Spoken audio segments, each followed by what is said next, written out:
Hello at welcome sa ating channel. Ngayong araw nga na to, itatalakayin natin ang latest chapter ng manga na chapter 1020. Sa pag-uumpisa nga ng chapter na to, bumungad sa atin yung nangyayaring laban nila Kaido at Yamato. Dito nakita nga natin na may hinanakit pa rin si Kaido sa pagkakakain ni Yamato sa devil fruit na taglay niya. Sinabi nga ni Kaido na itong makaming araw isa sa guardian deity ng Wano. At dito nakita na nga natin yung aktwal na laban ng mag-ama na to. And kahit nga sa alam nating hindi hamak na mas malakas itong si Kaido kaysa kay Yamato, still tumatama pa rin yung mga atake niya kay Kaido. Sa next panel naman sinabi nga ni Kaido na kahit malupit nga raw sa mga tao si Orochi, nagawa naman daw niyang mabago yung Wano at i-turn ito sa pagkakaroon ng factory ng mga armas. Kaya nga raw ang kailangan na lang ni Yamato i-rule na lang yung Wano at yung mga pinaghirapan daw ni Orochi mapupunta na sa kanya. Kaya bakit ayaw daw yung gawin ni Yamato? Sinabi nga lang ni Yamato na iba daw yung adhikain niya at ang gusto niya nga syempre tulungan yung mga samurai at palayain na ang Wano. At dito nga umatake na si Yamato ng Namoji Hyuga kung saan parang may yelo nga na lumalabas sa bunganga niya. Bali counter attack rin naman niya ni Kaido gamit yung Blast Breath. At dito nakita nga nating halos magkasing lakas lang yung mga ginawa nilang atake. Sa sumunod na panel naman napunta na nga tayo sa lokasyon nila Robin at Brook. Bali nakita nga ni Robin sa harap niya yung malalapit sa buhay niya. Gaya na lang nila Professor Clover, yung nanay niyang si Nico Olvia at yung kaibigan niyang si Jaguar Di Saul. So sa punto nga neto papalapit na sana si Robin sa kanila. Buti na nga lang at napigilan kagad yun ni Brook dahil sa alam nga niya nakagagawan lang yun ng mga bata ni Black Maria. Bali pinaliwanag rin naman ni Brook kay Robin kung bakit siya hindi tinatablan ng illusion ng mga bata ni Black Maria. Bali dahil nga yan sa tagal ng patay ni Brook hindi niya na maalala yung muka ng mga dati niyang mahal sa buhay. Hanggang sa bigla na ngang umatake si Robin gamit yung malalaki niyang kamay at pinanghampas sa mga bata ni Black Maria. Sa kabilang banda naman nakita nga nating nag-attempt na ng atake itong si Black Maria laban kila Brook at Robin. Dito nga ginamit ni Black Maria yung armas niya na si Wan Yodu na nakakain ng Smile Devil Fruit para ipang-atake kila Robin at Brook. Pero hindi nga sila neto tinamaan. Kaya naman dahil dito mabilis ngang kumilos si Black Maria at hinarangan yung daanan nila Robin at Brook. Sabay atake nga ng apoy sa sahig. At syempre dahil sa apoy na to,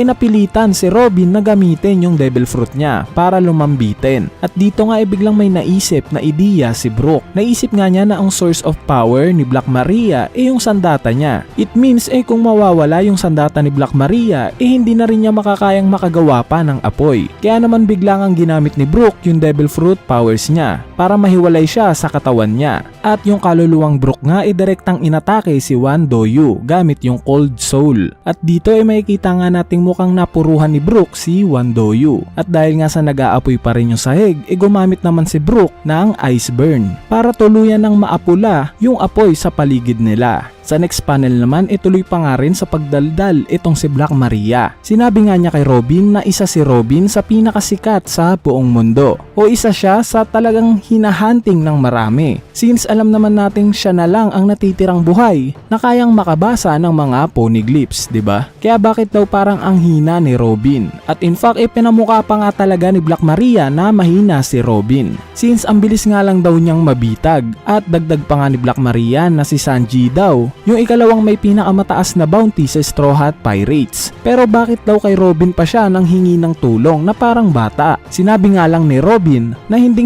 nga daw maiintindihan ni Black Maria yung ibig sabihin ni Sanji at kung bakit niya yon nagawa. At dagdag pa nga ni Robin na isa daw si Sanji sa pakpak na maglilipad sa susunod na hari ng mga pirata. At dito bigla na ngang aatake si Robin ng Giant Flower. At dito na nga naputol yung panel patungkol sa paglalaban nila Robin at Black Maria. Bali nung una ko ngang makita itong giant flower ni Robin, ang una kagad na pumasok sa isip ko, malamang kayo rin. Syempre yung 100 type Guanyin ni Isaac Netero. Though ibang anime nga to, mukhang ganito nga yung kalalabasan ng ganitong form ni Robin para sa akin. Anyway, sa sumunod na panel naman, napunta na nga tayo sa scene kung nasaan si Luffy. Dito nga tapos na yung scene kung saan kumain itong si Luffy. Though marami na ngang nakain itong si Luffy, nanghihingi pa nga rin siya sa mga bata ni Trafalgar Trafalgar Law ng pagkain. At sa sumunod na panel naman ay napag-alaman nga natin na kasama niya na itong sila Momonosuke at Shinobu. Bali sinabi nga ni Momonosuke na nagkataon nga raw at dito rin sila bumagsak kung nasaan yung lokasyon nila Luffy. At dito ay maiyak-iyak ngang kinuwento ni Momonosuke kay Luffy yung mapait na sinapit ng ibang scabbards sa kamay ni Kaido. Pero mabilis ngang binara ni Luffy itong si Momonosuke at sinabing hindi nga daw ngayon yung oras para umiyak at dapat nga daw iiyak lang si Momonosuke once na matapos na daw itong nangyayaring gera sa Onigashima. So itong mentality na to ni Luffy na hindi niya binibaby itong si Momonosuke,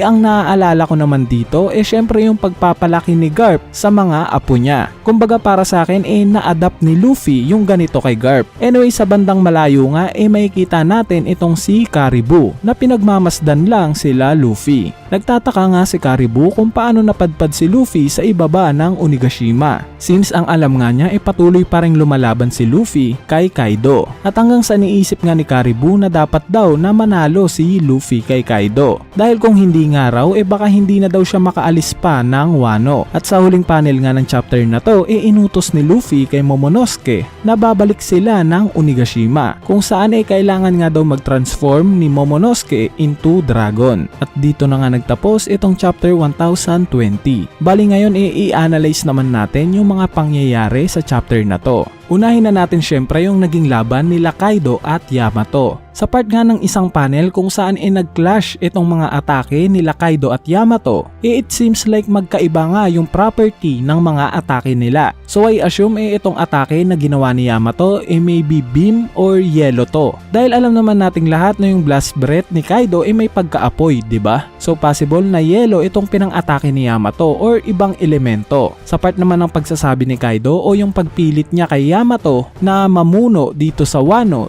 obviously ito yung indication na talagang aalis na ng Wano itong si Kaido para i-pursue yung pagiging hari niya ng mga pirata. Pwedeng kaya niya pinagkakatiwala kay Yamato itong Wano dahil sa alam nga niya yung importansya ng isla na to. At syempre sino pa bang mapagkakatiwalaan niya, diba? Kung hindi yung sarili niya ring anak. Anyway, mapunta naman tayo sa nangyaring laban nila Robin at Black Maria. Bali nakakita nga tayo ng panibagong miyembro ng Numbers at ito nga si Kunyun. And yes, mabilis nga lang siyang napatumba ni Robin. At ngayon nga haharapin na siya ni Brook. So it turns out na yung mga miyembro nga ng Numbers na nakita natin hindi naman pala ganun kalakas. Kumbaga para sa akin na-overhype lang nating mga fans itong mga Numbers na to, since mga field experiment nga lang sila ng mga ancient giants. Anyway, patungkol naman sa aktual na nangyari sa laban nila Robin at Black Maria, nakita nga natin na sobrang in-emphasize ni Oda yung paggamit ni Black Maria sa lakas na meron siya. Kasi sobrang natutuwa ako sa idea na pinaapoy niya yung sahig.